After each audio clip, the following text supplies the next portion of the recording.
Hello everyone, this is Deborah Richardson, and today I am putting the AP in Happy where accounts payable teams are empowered to protect the vendor master file from fraud. This podcast will give a voice to accounts payable team members by talking about the growing reality of cyber attacks in their world and which vendor setup and vendor management techniques they can apply to protect the vendor master file from fraud. If you are looking for vendor process training for you or your entire vendor team, head over to my site at deborahrrichardson.com and click on the Vendor Team Training Solved button to learn more about what is included in the annual plan and also to download a training schedule. Get the training that you and your team needs to avoid payment fraud, duplicate vendors, compliance fines, and more. Next week is Employee Appreciation Day. Now, whether you are a manager or an individual contributor, listen for ways to make your employees or colleagues feel appreciated. Heck, learn how you like to feel appreciated in the workplace. Who says this is the Great Resignation? And listen to the end where I give an example that I used to find out how my employees wanted to be recognized. Keep listening.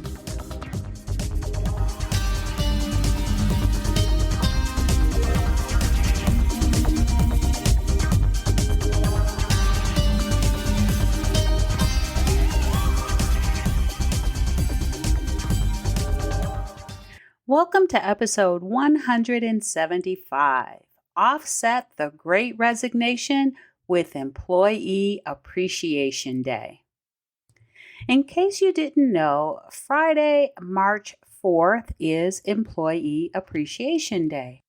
And Employee Appreciation Day is celebrated in the U.S. and Canada, and it is always on the first Friday in March. One of my favorite books as a leader was The 5 Languages of Appreciation in the Workplace, which breaks down the 5 different ways that leadership can recognize employees to make them feel appreciated. On today's podcast, I'm going to talk about those 5 ways and give examples of how you can make your employees feel appreciated in the workplace. If you are an employee listening, listen all the way through, and the next time you meet with your leader, let them know how you want to feel appreciated. If you are a leader, you want to make sure your employees feel appreciated. And to me, the Great Resignation, as they're calling it now, and I know in accounts payable, it can be hard to retain employees and actually now get employees. And I've talked to several folks at conferences and also some of my subscribers who say that the hourly wage that they're paying can be beat now by some of the fast food restaurants that are also hurting for people. So I think appreciation is a good way to make sure you retain that talent that you already have. Now, I first heard about the 5 languages of appreciation in the workplace by Gary Chapman and Paul White back in 2015. I distinctly remember because it was a Sunday and I thought I'd take a long walk and listen to the audiobook version. Well, between construction and getting lost, I ended up with 30,000 steps that day. But I did complete the audiobook. And if anyone's listening from the Tulsa, Oklahoma area, that was when they were still doing construction on a gathering place or on the gathering place. And they were rerouting the Riverside path through neighborhoods. And I just got all confused. But it was good. I got in 30,000 steps more than I thought I would do. And I ended up completing the audiobook.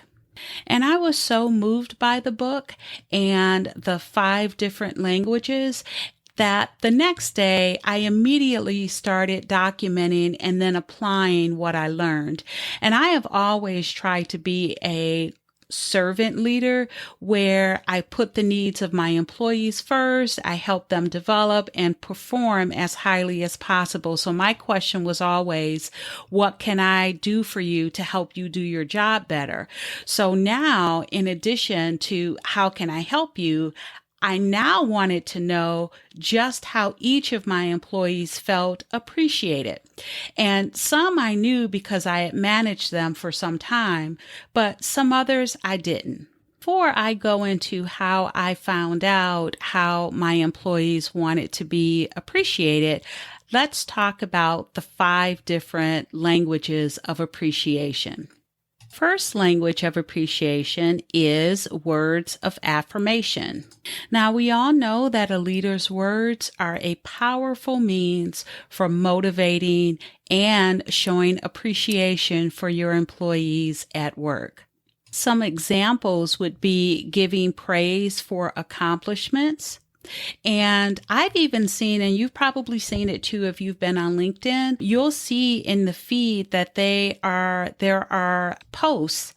And the posts will include just a very plain picture, maybe even just a color, and it'll have the employee's name on it.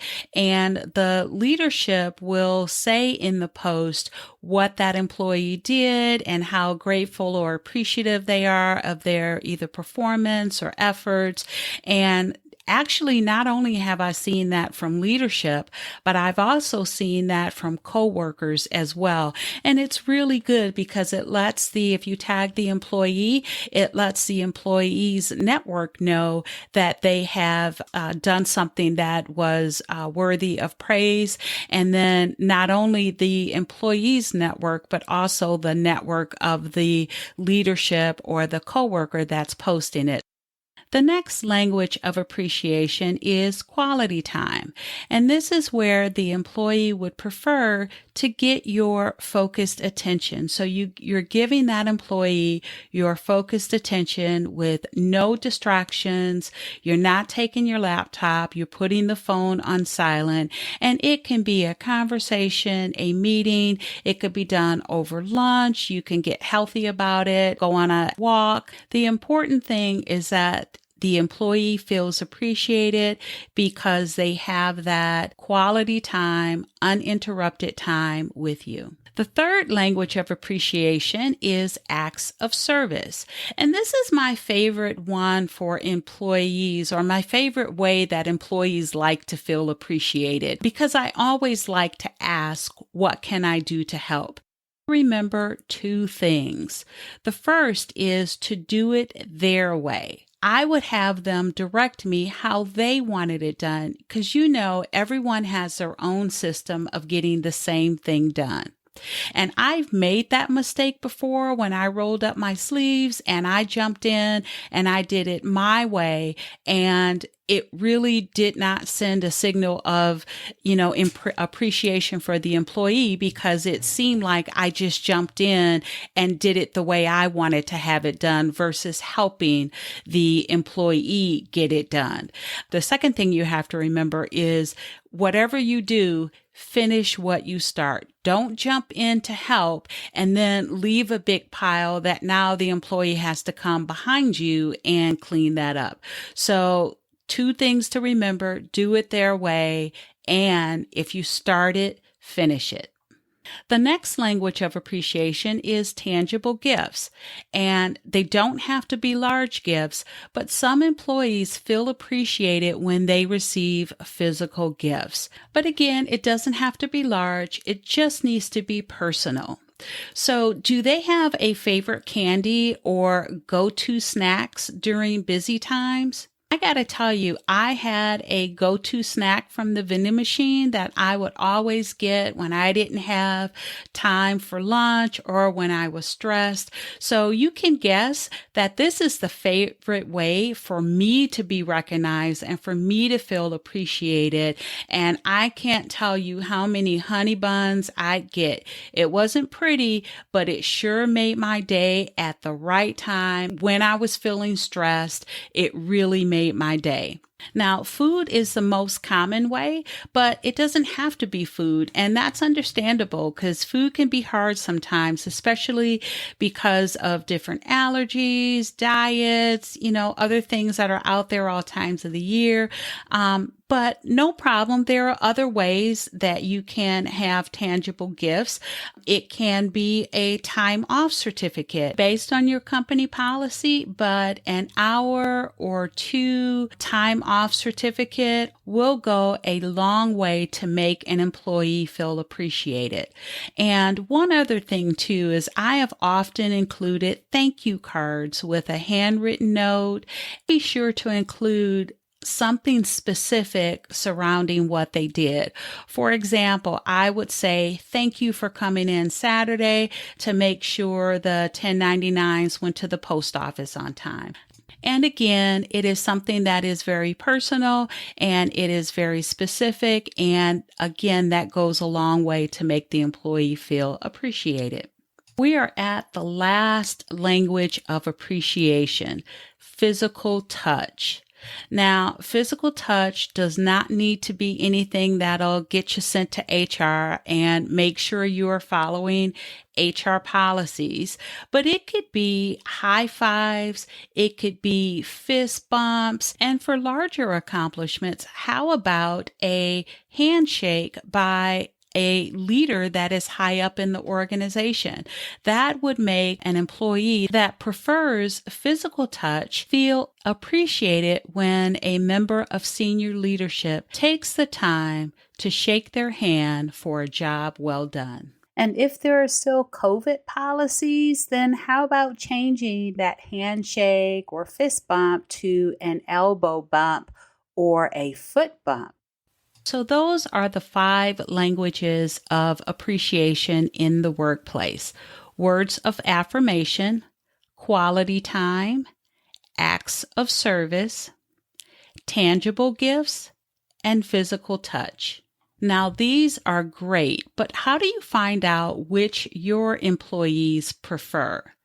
And learning which language of appreciation your employees prefer is important because you don't want to embarrass your employee or not make them feel appreciated by doing the wrong thing.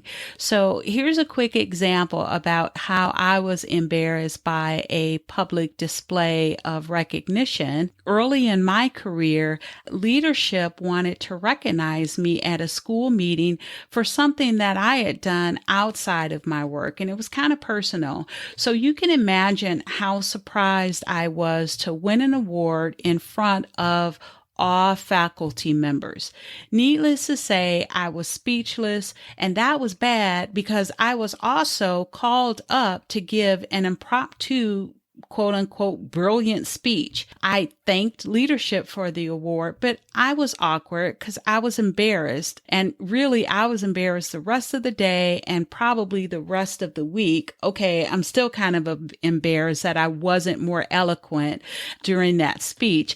But had they asked me how I would have liked to be recognized, I would have told them my favorite candy or snack on my desk, and I would have even told them how much it cost in the vending machine because I was probably doing it back then too. And which, by the way, is how others learn to recognize me at subsequent positions. I mentioned earlier about the honey buns.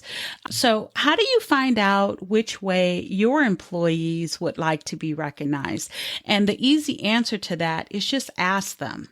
Ironically, when I listened to the audio version of the 5 languages of appreciation in the workplace, it was right around goal setting time for the year. So I'll tell you what I did. So what I did was I put a question on the whiteboard. If you are in the middle of a long project and you are making interim deliverable dates, how would you want to be recognized?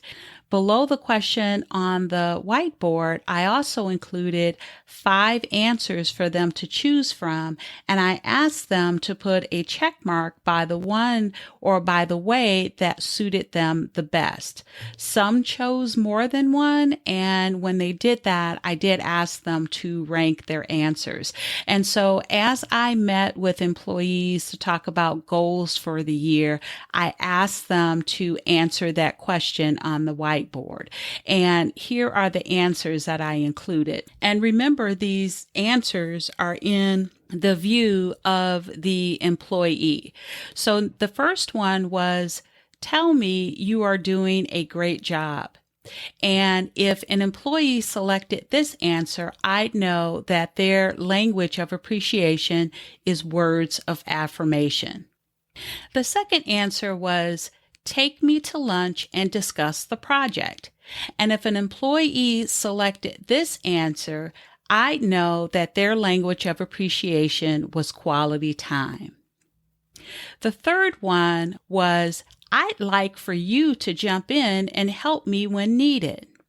And if an employee selected this answer, I know that they prefer acts of service. The next answer was, put my favorite candy or vending machine item on my desk at random times. And if an employee selected this answer, I know that their language of appreciation was tangible gifts. The last one was, I'd like a high five or handshake from you from time to time. Now, if an employee selected this answer, I know that they liked physical touch as their language of appreciation.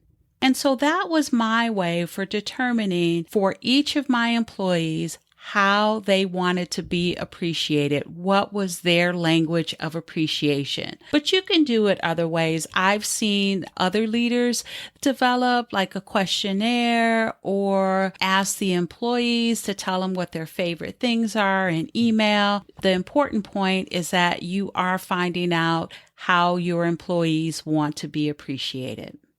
Now, if you'd like to listen to another podcast, I've had Josh Kunkel on 2 years, I believe, talking about employee appreciation. And in episode 23, it was a conversation with Josh Kunkel on employee appreciation, the remote version. Listen to that and see what clever, creative idea he came up with as his company was dealing with remote employees and how to make them feel appreciated. So check that out. Again, it's episode 123. So thanks, everyone. I hope you enjoyed the 175th episode of the Putting the AP in Happy podcast, where accounts payable teams are empowered to protect the vendor master file from fraud. Don't forget to check the show notes for the links mentioned in the podcast. If you enjoyed this episode, consider subscribing and writing a review of my podcast on the platform that you use to listen. Stay happy.